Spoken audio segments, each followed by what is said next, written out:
नमस्कार बच्चों, आप सभी का स्वागत है English hub by Shivraj sir नाम के चैनल पर। और आपको इम्पोर्टेंट पैसिव वॉइस इस समय पढ़ाई जा रही हैं। इस समय आपकी क्रिया नो, कंटेन, प्लीज और सरप्राइज यहाँ पर रखी हुई हैं। चारों क्रियाओं के साथ पैसिव वॉइस में बाई का प्रयोग न करके किन्हीं दूसरे प्रीपोजिशनों का प्रयोग किया जाता है। पेपर पॉइंट ऑफ व्यू से ये इतने जरूरी है कि ये आपको आने ही चाहिए। ठीक है, तो आइए प्रारंभ करते हैं। पहला वाक्य ले लेते हैं, नो क्रिया। जैसे पहला सेंटेंस बच्चों लिखा है, दे नो मी वेल।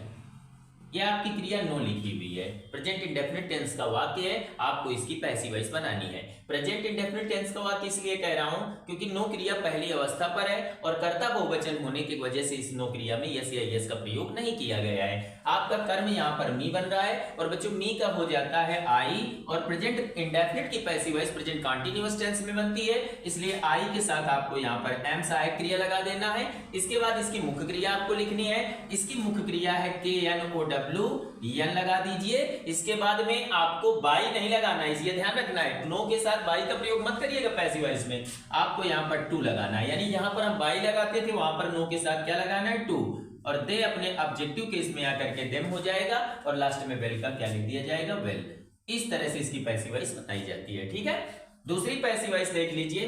तो आपको यह ध्यान आ गया होगा कि मी का आई के साथ सहायक क्रिया एम, नो का तीसरा रूप नॉन, और मुख्य क्रिया के साथ टू ही लगता है नो के साथ, तो टू लगा करके क्या लिख देंगे, देम और वेल। याद रखना, परीक्षा में अगर बाई लिखा तो काट दिया जाएगा आपका वाक्य।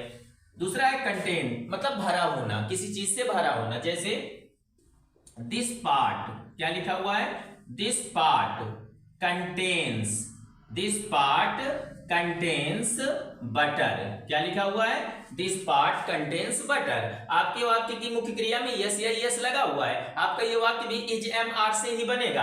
आपको सबसे पहले ऑब्जेक्ट में क्या दिख रहा है, बटर। आप साफ साफ यहां पर लिख दीजिए बटर। क्या लिख दीजिए, बटर।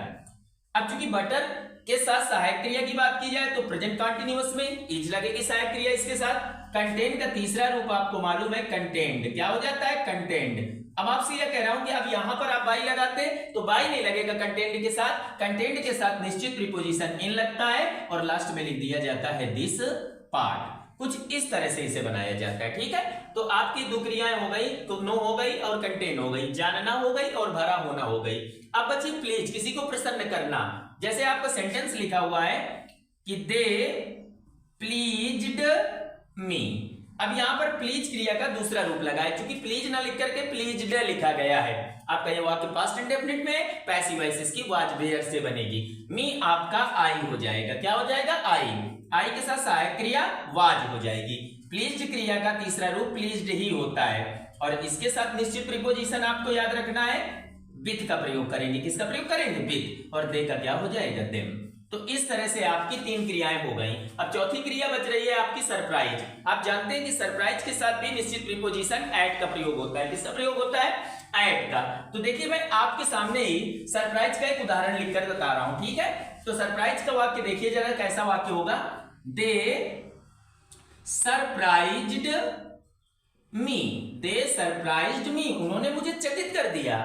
ईडी लगा है, पास्ट इंडेफिनिट में है, दूसरा रूप लगा हुआ है। मी को आपको आई करना है, आई के अकॉर्डिंग सहायक क्रिया वाज लगाना है और सरप्राइज का सरप्राइज्ड ही लिखना है और इसके बाद एट लगा करके अपना दिया हुआ करता THEM कर देना है। तो आपने देखा, दे सरप्राइज्ड मी की passive voice I was surprised at them बनी है। ठीक है बच्चों, अब आपको ये याद रखना है, हमारे सेंटेंस मत याद रखिए, आप ये याद रखिए कि नो के साथ क्या लगता है, कंटेन के साथ क्या लगता है, प्लीज के साथ क्या लगता है, सरप्राइज के साथ क्या लगता है। तो इनको नक्की कर लेते हैं। यहां पर अगर नो आया तो हम पैसिव वॉइस में टू लगाएंगे। कंटेन आया तो पैसिव वॉइस में हम इसके साथ इन लगाएंगे। प्लीज आ गया तो पैसिव वॉइस में इसके साथ अपन लोग विथ लगाएंगे। और अगर सरप्राइज आ गया तो पैसिव वॉइस में इसके साथ एट का प्रयोग करेंगे। ठीक है, आप सरप्राइज का वाक्य भी देख चुके हैं। तो ऐसे आपको प्रीपोजिशंस याद रखने चाहिए परीक्षा से पहले। आप ये याद रखिएगा, आप हाई स्कूल इंटरमीडिएट की बोर्ड एग्जामिनेशन दे रहे हैं, वो आपसे बिल्कुल भी अभिलाषा ये नहीं रखेगा कि मैं बच्चे को सरल पैसिव वॉइस देकर उससे बाई लगवाकर फ्री में नंबर बांट दूं। पेपर जब भी बनाया जाता है कुछ ऐसी क्रियाओं के आधार पर बनाया जाता है जिनसे बच्चा बहुत दूर होता है। हमारे चैनल में बोर्ड परीक्षा की वही तैयारियां करवाई जाएंगी, वही सिलेबस पढ़ाया जाएगा जो आपके पेपर में 100% आएगा। आप जब लौट कर पेपर देकर वहां से आइएगा, आप हमें बताइएगा कि क्या ये पैसिव वॉइस में से कोई पैसिव वॉइस आपको वहां पर मिली। ठीक है, आप इन पैसिव वॉइसों के साथ ये प्रीपोजिशंस याद करिएगा। That's all.